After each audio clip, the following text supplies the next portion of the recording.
All right, everybody. Today we're in for a treat with a guest who has achieved massive success as an entrepreneur and venture capitalist.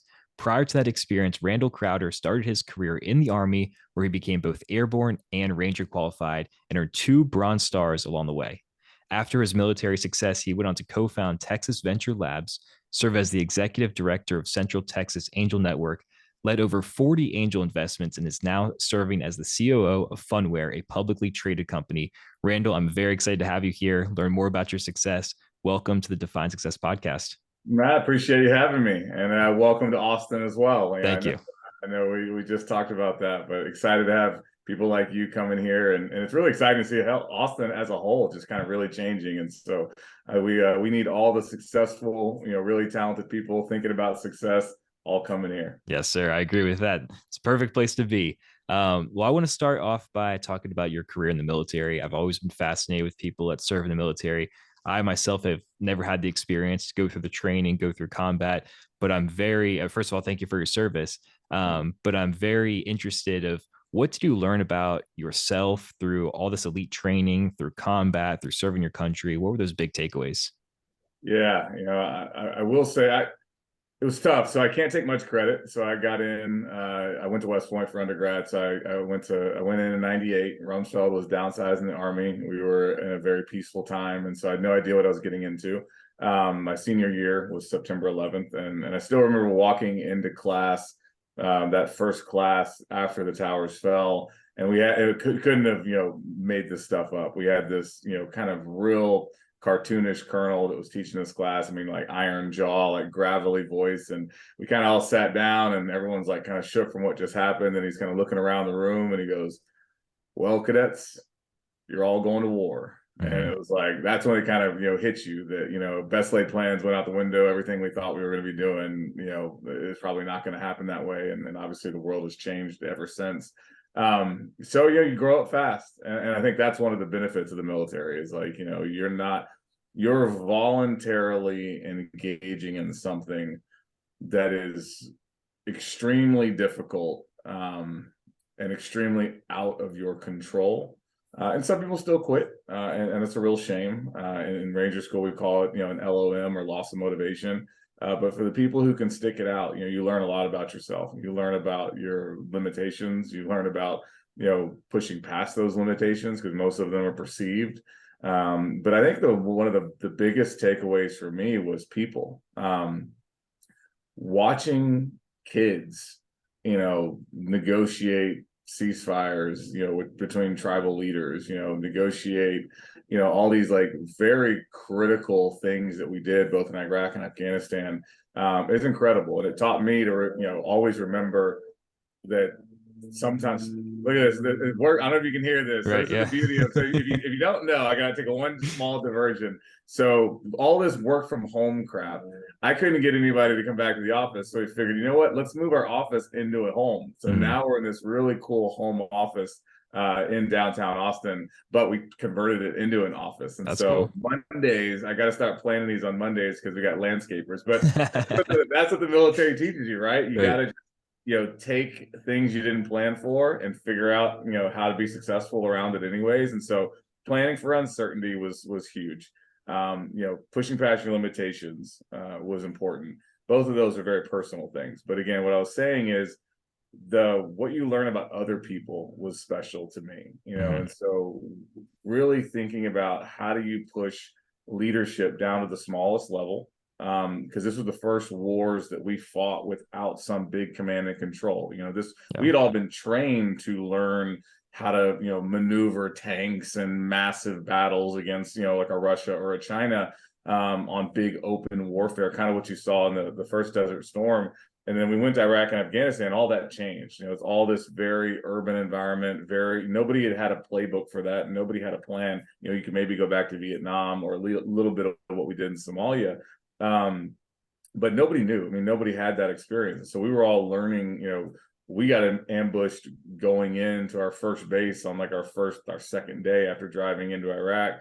And so like within, an hour, all of the like lieutenants and under had more combat experience than anybody in the military. And so you have this very interesting dichotomy where, you know, the tip of the spear, if you will, are a bunch of kids who haven't been as fully trained as all these, you know, 15, 20-year colonels and veterans that have been in the Army for a long time, but relatively during peacetime.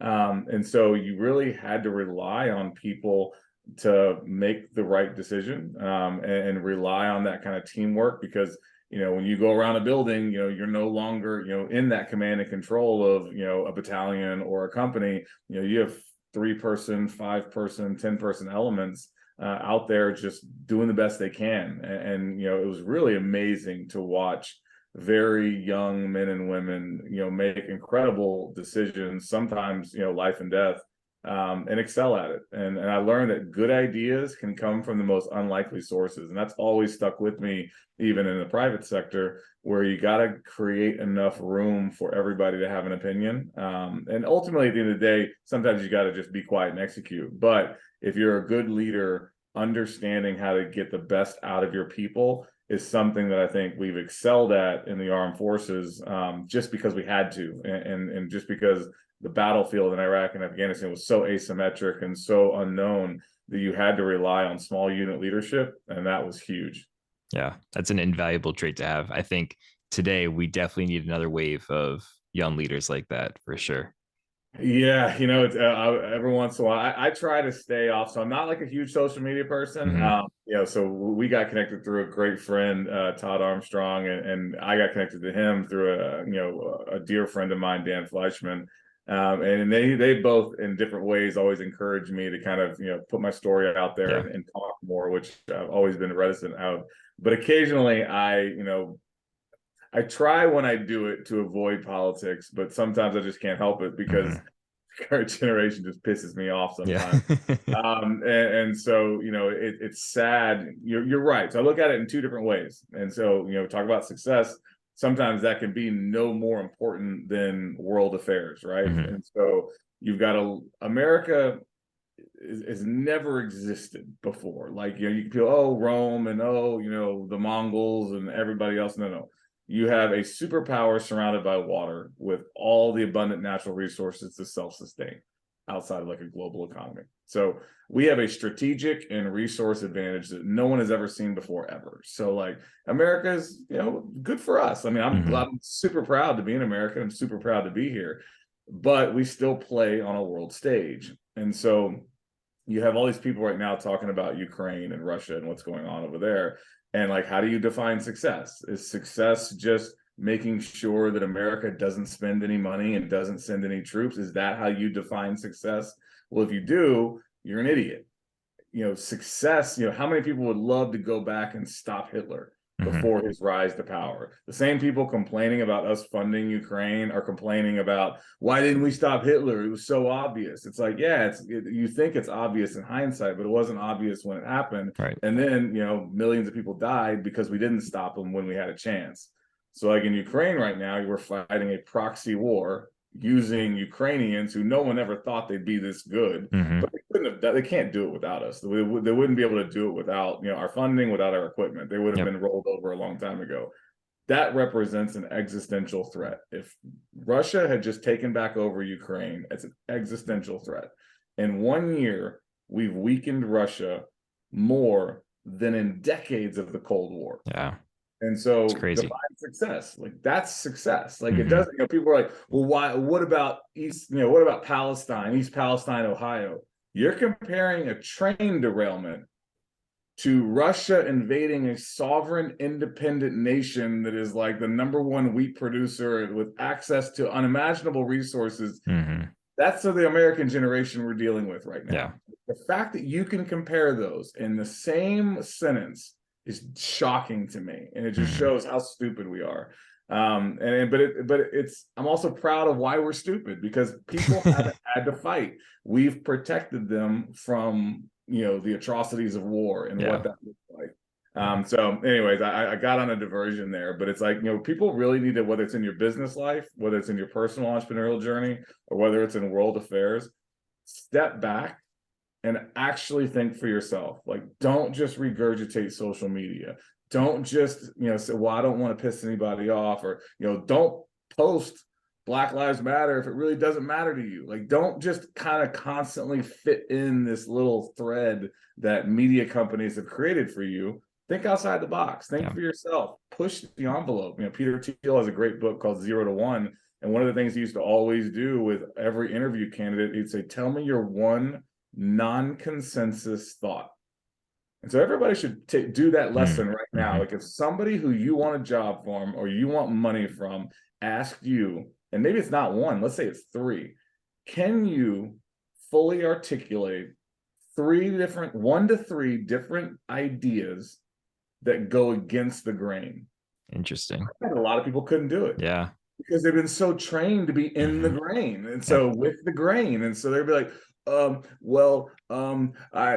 don't like chocolate ice cream. I like vanilla. It's like, no, that's not what we mean. Can you think for yourself? And so I think that's a really, I probably have more non-consensus thoughts than most, which probably is a whole different, psychiatrist would have a field day with me. But, defining success, really think about, what's the game being played? What is the outcome? What is the cost? Yeah, that's really good. That's great advice for everyone. I want to go back to something you said about being a ranger. You said loss of motivation, or LOM. I'm very interested in this concept because many people see, everybody can relate to this, a lot of motivation when they start something. They have a goal in mind, they start taking action. There's a ton of motivation to start it. It's something we talk about in this podcast quite a bit, because motivation is not always going to be with you the entire time. So someone says, I want to be a ranger, I'm going to do this. Their motivation's all the way up here. And then now things get tough, that motivation's out the window. If you don't have the mental toughness or the discipline to persevere, it's difficult to keep going. And that's why people drop out of anything in life. Can you further explain how you guys view motivation in the military? Yeah. It's, again, a psychiatrist had a field day with me. If the outcome is still positive, if the effect is still what you're achieving, is the means, is the cause, somehow degraded if it's not some big altruistic goal. And so I'll give you an example of what I mean. Most people in the military, on an interview, or, if you're on CNN, you might talk about, the flag, God, and country. But everyone will and you've heard this before, like, everyone will mostly say that they're protecting each other. It's a brotherhood, it's a sisterhood, it's a family. And, when bullets are flying and somebody, goes into withering fire to pull one of their, comrades, like, out of a burning tank and drag, they're not doing it for America. They're doing it because it's Tony, or, it's Jan. Jan would do it for me. Like, they're going to do it because of that human relationship. So I think the challenge for a lot of people is that motivation has become idealistic. It's like, motivation won't make you run faster. Like, motivation is what starts a thing. Motivation is, I'm watching a video and someone's going to give me 10 steps to improve my life. Motivation isn't going to complete those 10 steps, because motivation is episodic. Yeah. Conviction is where you make very meaningful progress, because conviction is in the middle. Conviction means you're going to go swing a golf club 9 hours a day so that in one 18-hole round on the weekend, you can be Tiger Woods, or how many shots it took to become, a Jordan, or whatever. And so for me, it's always about conviction. And don't let anybody tell you that conviction needs to be for God and country. Conviction can be just comparing yourself to other people. That's okay. Like, when I was in Ranger School, my only thought was, I knew people who had got a Ranger tab who I was not impressed with. Like, some of them were a little fat, some of them were a little annoying, some of them were a little stupid. And I remember thinking, when I was like, we were climbing the Tennessee Valley Divide on, like, no sleep with a 200-pound rucksack on my back, going, if they did it, by God, I can do it. Yeah, have to. And it was not to prove it to my mom or to show. I refused to accept that those people were better than me. And so for me, that's like been a large motivation for a lot of times in life where I'm like, well, if he can do it, I can do it. If she can do it, I can do it. And I think like that, now some people might do it for religious reasons. They might do it for their kid, whatever. But you have to find something that will focus your conviction when motivation fails you. Yeah. And nobody really wants to I think fully appreciate when they're in motivation and they're in state, as Tony Robbins would call it, everyone's all jacked up but that adrenaline fades. Mm-hmm. When that adrenaline goes away, what's going to keep you going? And I think that's going to be a very personal contract that people make with themselves. And I think a lot of people aren't honest about what keeps them going. Right. It's okay if just being a greedy capitalist pig keeps you going. It's okay if being embarrassed to be called a failure keeps you going. It's okay if it's your kids, all of those are worthy reasons to not quit. And so for me, I refuse to quit. I don't know where it came from. I mean, I'm sure my parents somehow kind of instilled it in me. But I refuse to accept that if I can physically do it, and then I can mentally do it. Mm-hmm. If I break something, I can't do it. It is what it is. But I told myself going into Ranger School, like as long as I could physically, carry on, I would not quit, and I didn't. That's great. Yeah, it's a much better way to look at goals and outcomes than just strictly on motivation for sure. And you definitely take this mindset now into your business endeavors. Where did your passion for business come in? You've had a lot of different roles, a lot of different experience. How did this bridge the gap between military and what you're doing right now?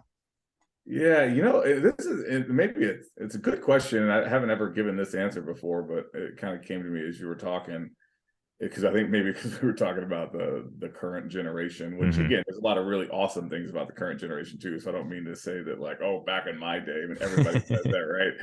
Once you hit a certain age, you're like, oh, I walked uphill both ways to school. Yeah. I think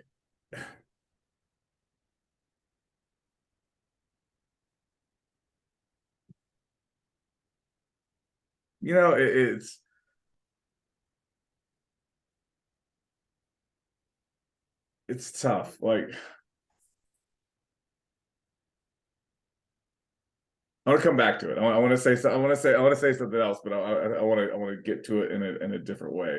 Let's go to the next question, and we'll come back. We're put that question aside, okay. And I want to because there's something I'm thinking about, and I want to like capture it in a different way. Okay, perfect.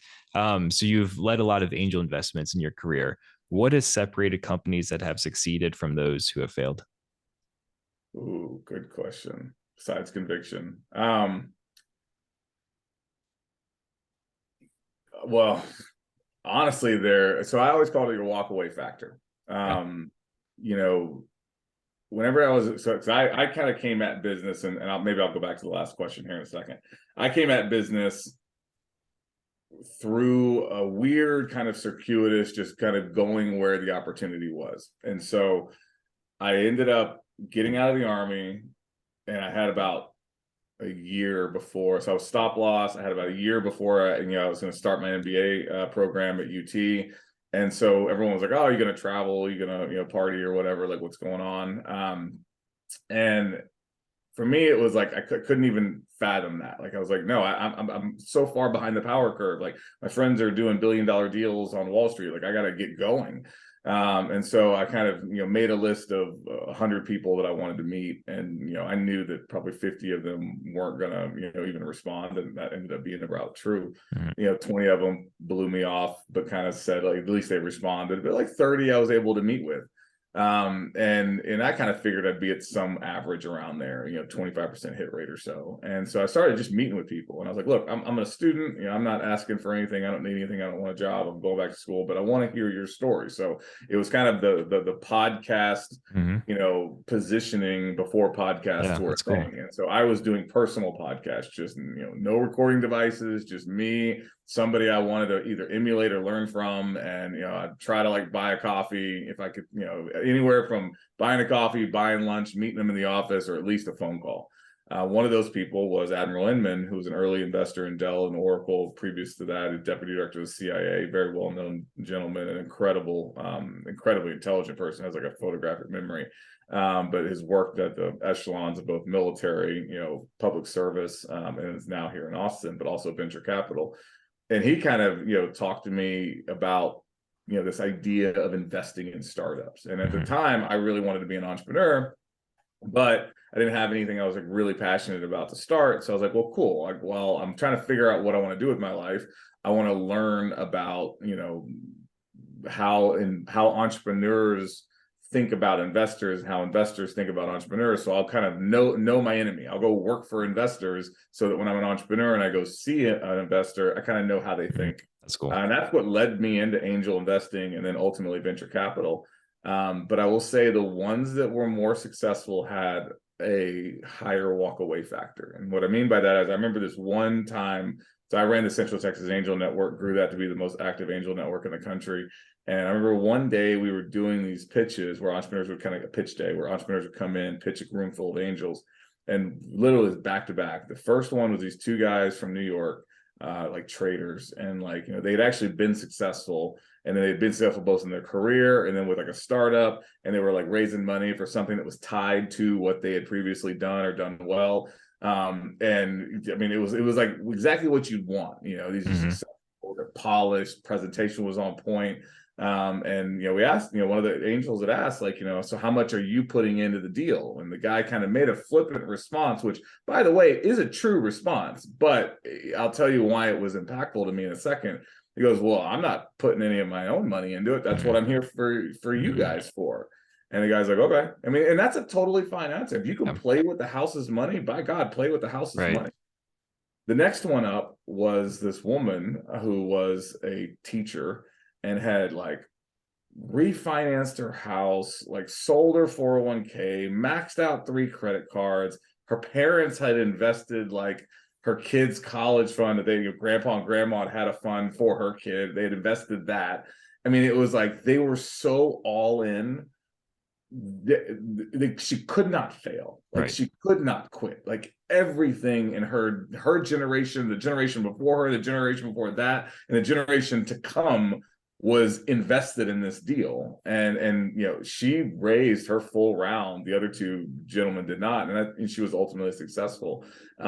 She couldn't walk away. She couldn't quit. Like that's the kind of person who at 3 a.m, when it's when you're tired and you don't want to make one more call or write one more email, you do, because you can't fail your parents, you can't fail your child. The other two guys, the minute a headhunter came and said like, hey, you want to go work at this PE fund, they'd be like, I'm done, this is hard. And that's not to say that's true for everybody, but it's been in my experience, and it kind of goes back to that what we were talking about, conviction. In my experience, it's the people who have something else going on that will succeed because they can't imagine a world in which they don't do that. And that doesn't have to be you invested your family's money.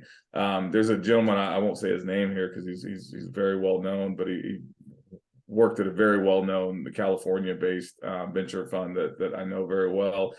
He used to say, I'm in the habit of investing in probably at least they're on the spectrum, if not just sociopaths that have mommy and daddy issues. I remember the first time he told me, I was like, what? He's like, I kid you not. He's like, I invest in people who like, they're like slightly on the spectrum and don't even care about money, but like they have this chip on their shoulder because of like bad family upbringing, and they will never quit. They will run through walls to be successful. I don't know if it's to prove it to themselves or prove it to people who made fun of them or whatever else, but I have figured out this kind of like weird personal attribute thing. Now, I don't want them necessarily marrying my daughter. Right. They make money. And I was like, shit, I never thought about it like that. But that's conviction, right? When you have that, I'm going to show you, or I was bullied and I'm going to make sure you know that I'm successful. I mean, a lot of the most successful people are a little socially awkward. Elon Musk isn't the easiest person to talk to. Neither is Mark Zuckerberg. And so, you're looking for something, that I think the leadership is important. The people are important. I don't get wrapped around the axle around the product. You need to have people who are willing to stick with it and not walk away. And that's where I think it really, really begins to shine for a company. Yeah, that's big. I mean, just you saying that leadership and the values and everything are the most important things is important to know, because it's not always about having the perfect product or service or all the other things buttoned up. Like, it's just who is leading this and who's behind it. And going off of what you said about working with people that are almost sociopaths, like, there's something very dangerous about people that have nothing to lose. Like, their Yeah. backs against the wall, like they are all in on this. And I compare it to like people that grow up inheriting wealth. Like, they have wealth, they have money, they're motivated because they see it, they can buy whatever they want. But later in life, that motivation falls away. But going back to what you're saying about that conviction, the difference between the two, if someone is completely bought in on something, they're completely invested and they got everything on the line for this, they're going to be the ones that come out on top. And it might take them longer. They might take 10, 20 years to get past that other person, but they'll get there and they're going to 10x whatever that other person does. I think that's, it's such an important thing to say. And it's, you know, I try to be always transparent and measured. I mean, who wouldn't want to be born with a silver spoon, For at sure. least Yeah. when they don't have it? Yeah. You know, you meet people with a silver spoon and you realize they're not that happy. You got people committing suicide, people very, unhappy with their lives. And so, money is not going to make you happy. Being poor doesn't make you happy necessarily either, but it usually just amplifies whoever you are, however you see the world. But I do think that, like, and maybe I'm just telling myself this because I didn't grow up with money. There's something so rewarding in being the first. My child will have it easier than I did. I had it easier than my parents. And I want that. Now, I'm going to try to not make them spoiled. I'm going to try to not make them pretentious, but they will never want for anything. They might have to earn it, and I'll see if I can be a good parent. Like, my first kid, my daughter, is due in a couple of weeks here. Awesome. So I'll try to figure out how to be an adult between now and then. I don't know if I'm going to be able to pull it off in that short amount of time, but I'm trying to grow up. However, I love that I am able to. I am the most successful in my family so far, and I will be the most successful in my kind of lineage so far. And I didn't have anybody hand me anything. There's no business they were able to do for me. Like, my mom was, worked for the state. My dad was a teacher. It wasn't like I was like, oh, well, I got at least a start with my parents, and then I amplified that. No, I started from scratch, and I've built it on my own kind of gumption and conviction. Yeah. And that's a cool feeling. They always, it's like what you were saying, there's I forget who said it, but, rock bottom is a great foundation to build something. When your back's against the wall, you can only go one way, kind of thing. That is a very formative thing for a human being that people should be really grateful for. Yeah. Because then you really know who you are and what you're capable of. I've got some friends that I know Michael Dell's little brother, and I mean, he sold a company for 9 figures, I think it was, but Wow. he sold it to Dell.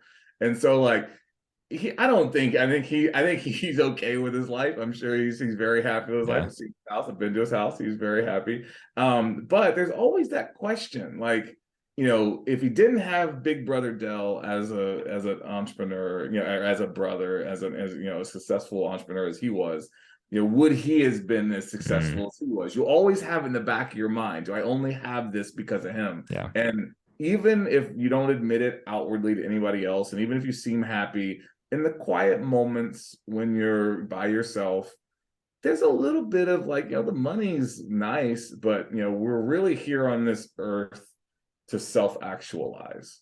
We're here to figure out, like, what's the best version of me? And can you really know what the best version of you is without, like, the struggle? Like, I'm talking like the absolute struggle of, like, not, failing and no safety net. When you got a trust fund, are you really taking a risk when you go all in with a company? No. Are you really learning what you're capable of? If daddy was a real estate magnate and there people were just looking at you like, well, I want to get in good with daddy, like, no. So I feel sorry for people who've had it handed to them, because there's really good people, really capable people who've had it handed to them but they'll never know what it feels like to do it without all that support. I think that is self-affirming. And that's where like confidence, I think, really comes from, knowing that you did it on your own. And I love that I get to experience that. I'm sure you're getting to experience that. And so, you know, be grateful for not having it handed to you, because then you got to build it, you got to take it, you got to grow it yourself. Yeah, you're definitely right about that. What are some things that helped you? Because you said you're self-made and everything. Like when you were going through the struggle, through failures, what helped keep you going? You know, that's an interesting one. And maybe I'll circle back to kind of getting out of the military and getting into business. You go into the military and it feels like there's almost just two different kinds of people. Either you love a boss or you hate a boss. And I got out of the military because I hated having a boss. Like I like doing things my way. I want to do it my way. And it's weird because my parents weren't, you know, they weren't draconian. Like they weren't like they just loved me and supported me, and then let me kind of, you know, learn who I want to be. And I hope I can be a fraction of the kind of parents, you know, they were, because they let me make mistakes. They let me learn. They always loved me. They always supported me, but they let me learn. And it gave me a very strong sense of autonomy and a very strong sense of, I don't like people telling me what to do. Like, I don't like people, you know, trying to say, follow these directions. Like, I'll do it myself. Like, I'll figure it out. And I'm not saying that I know it all, but I'll figure out how to figure it out. I think that's another important thing that kids need to learn, is like engineering. You know, you need to learn finance and engineering, which they don't teach you until you're in college. You're already screwed. You need to learn it in middle school and high school, because then you won't be in debt and you'll know how to problem solve. Yeah. So I think, you know, I always remember doing that with my dad, like, you know, building stuff and taking apart stuff and figuring out how to work and reading instructions and learn, you know, I love do-it-yourself type of stuff. And I think that's what got me out of the Army, because as much as like we were able to, you know, have that small unit leadership, and we were able to do our own thing, that's fleeting. You know, after a while, you don't get to be the guy kicking down doors anymore. You don't get to be, you know, kind of out there with your soldiers doing what you enjoy. You'll be riding a desk at some point. Once you're a major and above, you're riding a desk. I'm like, well, I might as well ride a desk in private sector than you know, doing this. But it was not having a boss. And I think like I thrive in, you know, ambiguity. I love just kind of, for me, like I think we have a lot of people who are very comfortable tending to a fire, but very few people who will create fire. And I think that's when you know you're an entrepreneur. I think it's something that you can teach it. You can be a better entrepreneur, but you can't convince someone to be an entrepreneur. It's like, it's the same thing I feel about like religion. You can't convince someone to believe in something. I mean, eventually it's not really genuine. Like you can't browbeat someone. Usually they just give up, like, or they'll just be brainwashed. You're like, okay, fine.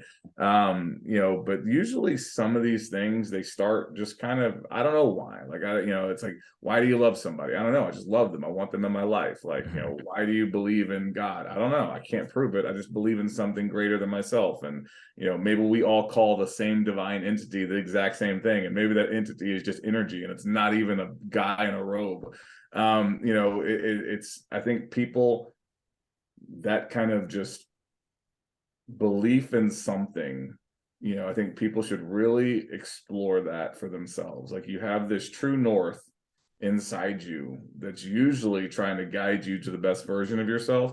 And that's not to say that the reverse is bad. I always tell people when I'm interviewing for Phunware, I'm like, look, you can, you know, if you want like left and right limits, business cards, computer, here's a script, go do this thing, don't break anything, here's your corporate life, totally fine. We need people that enjoy doing that, and people make millions of dollars doing just that. And there's other people who are like, this sucks, stop telling me what to do, and like, just, they don't want to be controlled, and they want to just go figure it out, and they want to, that's your entrepreneurs. And you know, there's far fewer of those than the former.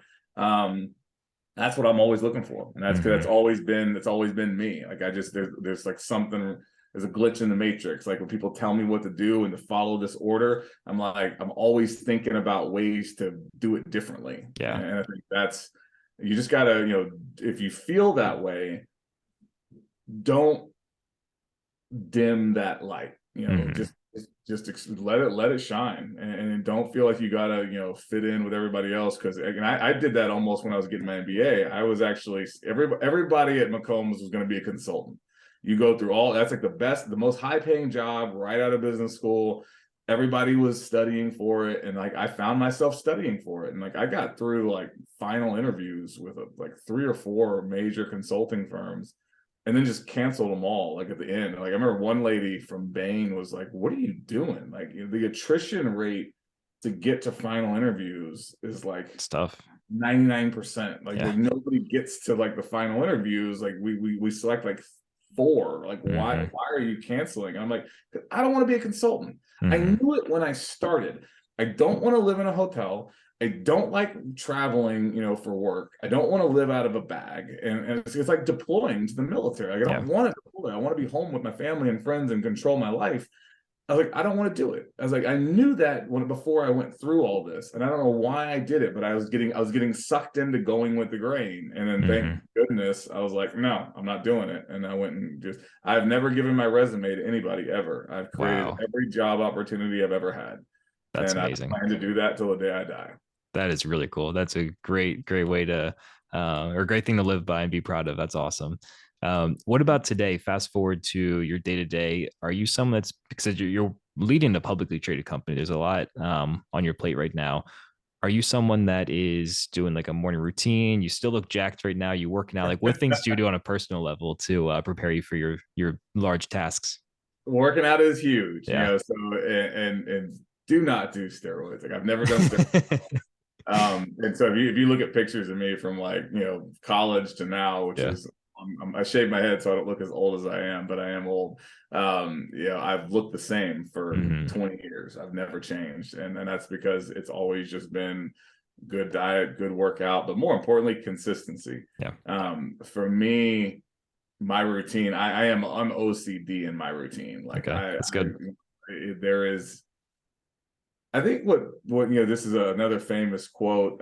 It's not about the pursuit of happiness; it's about the happiness of pursuit. Like I love the pursuit, I love the grind, I love the happiness, and I think if you can romanticize the little things, you'll be happier. Like get excited about waking up and having that cup of coffee, or making breakfast, or eating breakfast with your loved one, or taking your kid to school. Like this shit flies by when you think about it in hindsight. So like slow things down, like enjoy those moments. And so I have my routines, and they allow me to have more space for the things that I want, because I don't let laundry pile up, and I don't let the dishes pile up, and I know that I like living in a clean, orderly home.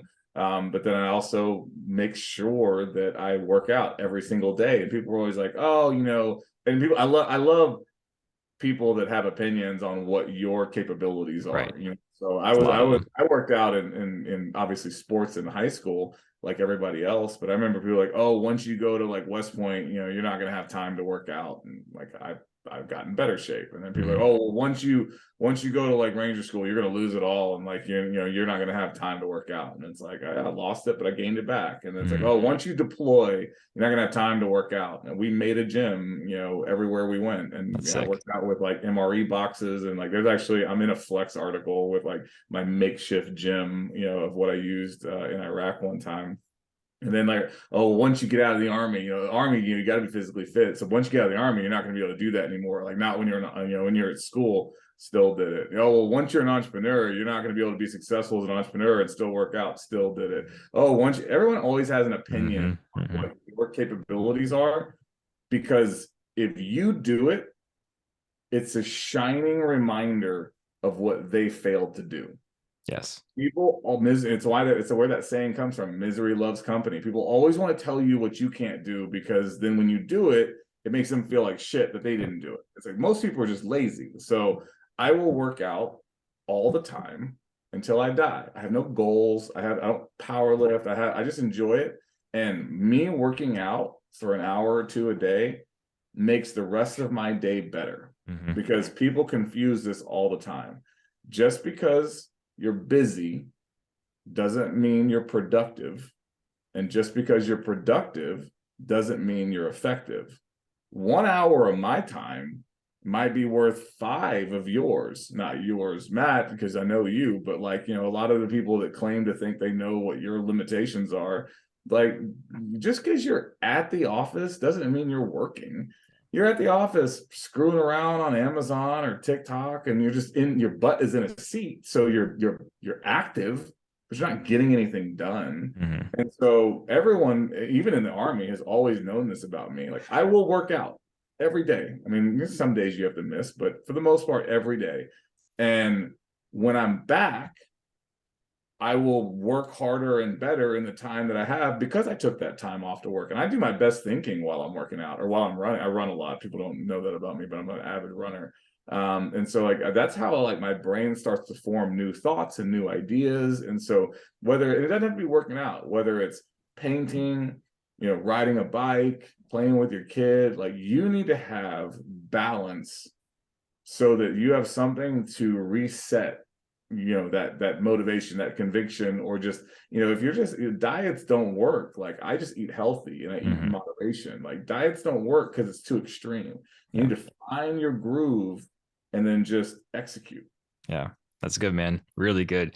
I think it just comes a lot to personal accountability and just holding yourself to a standard, whether it's like you said, keeping the house tidy or working out every single day. Like, what are the things that you can control? I was reading a book recently that talked about how people work desk jobs and they will organize their desk in the morning. They'll like read emails, they'll go to the water cooler, do all this stuff for hours. And then at the end of the day, they complain that business is slow, but they didn't do anything. And it just wraps up perfectly because you're being a go-getter, you're achieving things, you're controlling what you can control, and you're becoming successful because of that. Other people, they're slow, they're lazy, and they're playing the victim card, but they're not putting any action in. So I love that. Randall, I got 2 more questions for you. Before we get to those, do you have any social media you want to plug? I know you said you're not big on social media. Anywhere you want people to check you out after this? Yeah, I'm not. I shouldn't say I'm not big on it. Like I don't put, and this is where I fail. Like I don't put enough effort into it. And this is what Dan Fleischman and both Todd Armstrong would talk about a lot. It's like if you have value to give, you're doing the world a disservice by not sharing it. It's like, what, I can get behind that. Like that, Yeah. that's actually a good way to look at it. But I don't put the conviction into like, daily posting. I think my Instagram's still private. Like I don't do the things that, a real business person thinking about social media would do in order to build a follower, engage with other people. And I should, and I plan to at some point. But anyways, to answer your question, Instagram is at Randall Crowder, 2 L's. My Twitter is at Randall Crowder, but I can't think of the password to save my life. So we'll just go with at Crowder Official. And then one day I might try to figure out how to unlock my at Randall Crowder. It's at Randall Crowder on Facebook. It's on at Randall Crowder on LinkedIn. I'm very easy to find. And then my company is phunware.com with a PH. And we're doing a lot in crypto as well. So you can go to funtoken.com, funcoin.com, and funwallet.com. Pretty easy, but you can go to Phunware and find all that stuff. There you go. Awesome. Appreciate that. All right, Randall, how do you define success?